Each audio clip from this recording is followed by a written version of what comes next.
Okay, welcome back. फिर से एक बार स्वागत है आपका मेरे यूट्यूब चैनल पर। बच्चों, हम पहुंचे थे क्वेश्चन नंबर फर्स्ट का थर्ड पार्ट हमने बना दिया है। ये हमारे पास में फोर्थ पार्ट है और एक क्वाड्रेटिक इक्वेशन आपको लिखी गई है।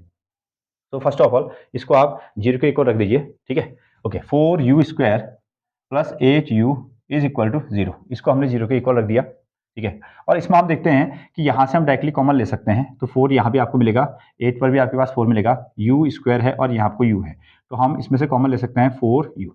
एक 4 चला गया है, एक u यहाँ पे चला गया है, तो यहाँ बच गया है आपका u, और 4 के जाने से यहाँ बच गया आपके पास 2 और u चला गया है इज इक्वल टू 0।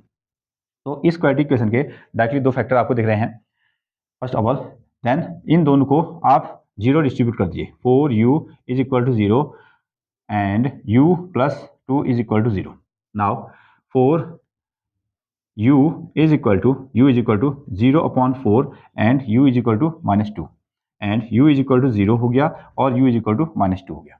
तो ये क्वाड्रेटिक इक्वेशन में जो कि u के फॉर्मेट में है उसके दो वैल्यूज आ गए हैं, एक वैल्यू है 0 और दूसरा वैल्यू है -2। हम इसे अल्फा और बीटा भी कह सकते हैं, alpha is equal to 0 and beta is equal to -2, ये इसकी वैल्यू आ गई। नाउ हम इनका सम कर लेते हैं, सम ऑफ जीरोस। ओके, हमने इसका सम किया, sum which means alpha plus beta.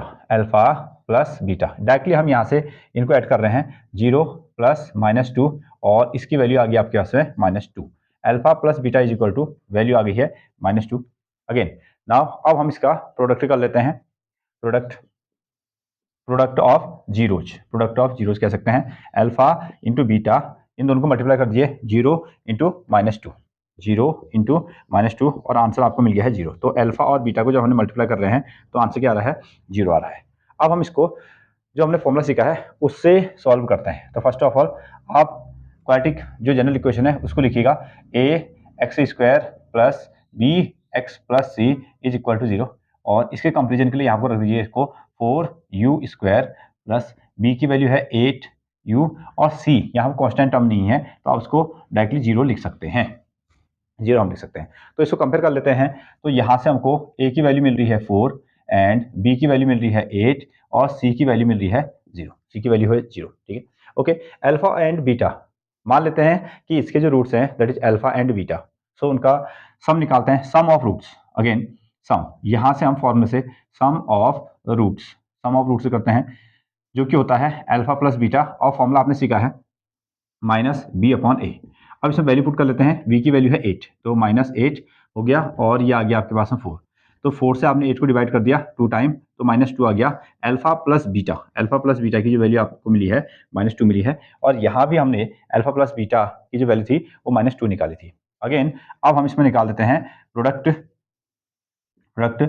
उसको हम लिखते हैं अल्फा इंटू बीटा, और फॉर्मूला होता है c/a, formula that is constant term upon a। तो c की वैल्यू यहाँ से पुट कर दी जाए, c कितना है, c हो गया आपके पास में 0 और a कितना हो गया आपके पास में 4 हो गया, तो alpha into beta is equal to, ये आपको कितना मिल रहा है, 0 मिल रहा है। यहाँ भी देखिए alpha into beta is equal to 0। तो इस तरीके से ये जो रिलेशन हमने बनाया है क्वाड्रेटिक इक्वेशन को सॉल्व करके उनके जीरोस को सम करने का, उनको प्रोडक्ट निकालने का, तो ये इस तरीके से वेरीफाई हो जाता है। तो thank you for question number 4 के लिए। नेक्स्ट वीडियो में हम मिलेंगे, तब तक आप इसको सॉल्व कीजिए, देखिए, और इसमें लाइक करें, शेयर करें, और कोई क्वेरी वगैरह हो तो आप इसमें कमेंट कर सकते हैं। Thank you.